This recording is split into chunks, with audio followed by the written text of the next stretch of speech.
The lesson. Oh, yeah. In around that 05, period where you guys have dropped Moonshine and now you're doing deals, in different countries, Australia being one of them. Now you guys, as you're saying, had some great success here in Australia.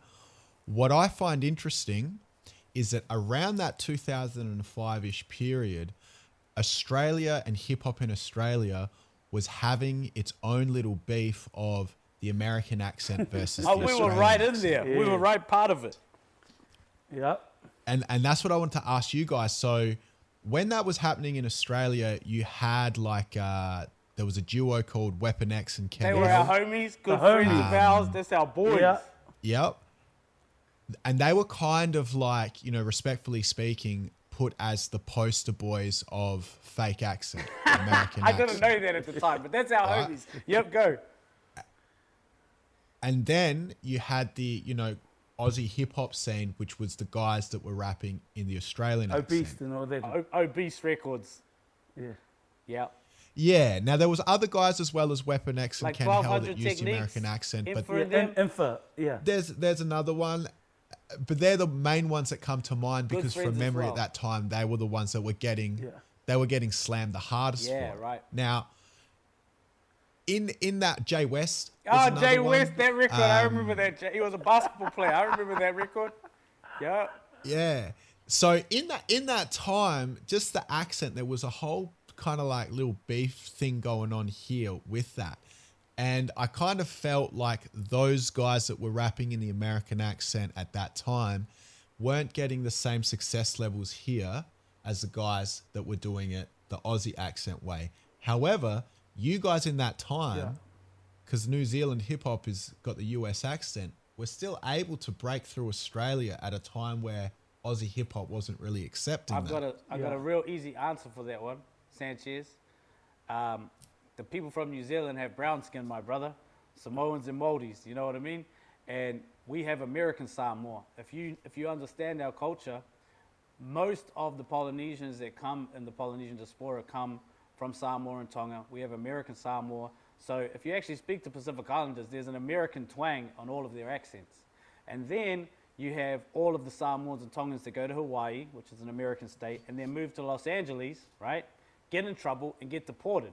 So if you live in South Auckland, you're surrounded by Polynesians with actual American Samoans, Samoans with American accents. It's part of our culture. If you go anywhere in the Pacific Islands, because you have to learn to speak English via television. You have to learn to speak English by the American soldiers. So we're then raised on hip hop in the streets where we speak slang. Where do we get our slang from? Hip hop records, the G Code, Ghetto Boys, NWA. So when we did it and come across, that's actually our natural. That's how we sound. I mean, you're interviewing us now. It's a messed up version of South Auckland slang, Polynesian influence, the deportees from Los Angeles and Hawaii, all mixed in together in South Auckland. But most importantly, what you're seeing authentic street dudes, brown-skinned dudes from South Auckland. I think that was a different thing than the white kids from Australia. But ultimately, even like Weapon X and Ken Hell, they're following hip-hop culture, dude. I think it got blown up way out of proportion because, yes, there's a clear Australian accent, but even just doing hip-hop, you're taking a culture from black culture. You know what I mean?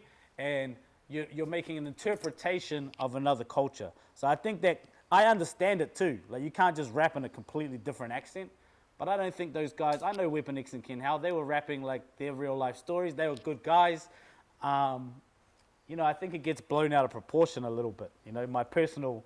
But, then there's some people that are just hella corny. So I get it, both sides.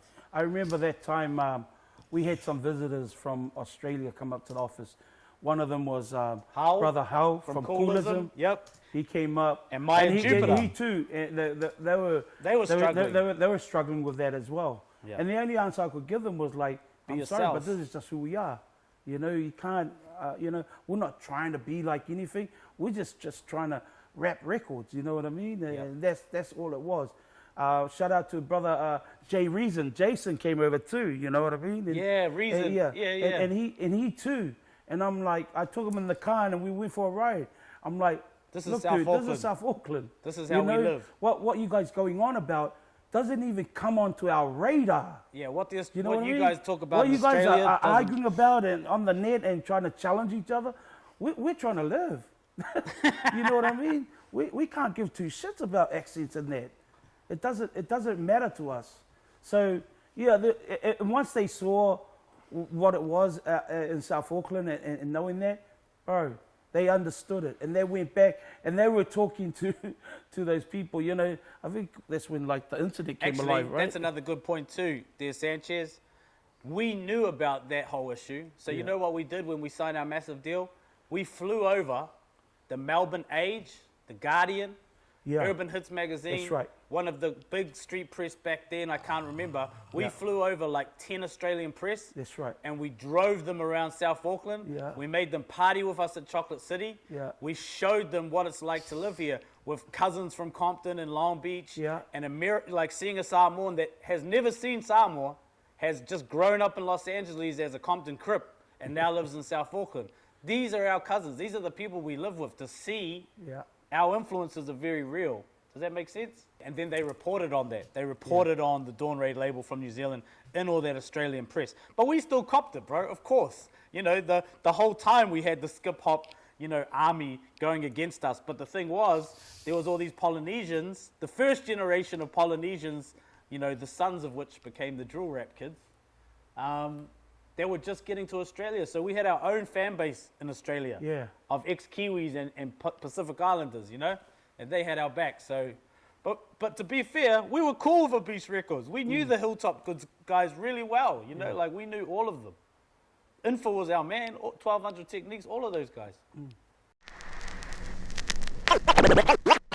The lesson. 927. Oh, yeah.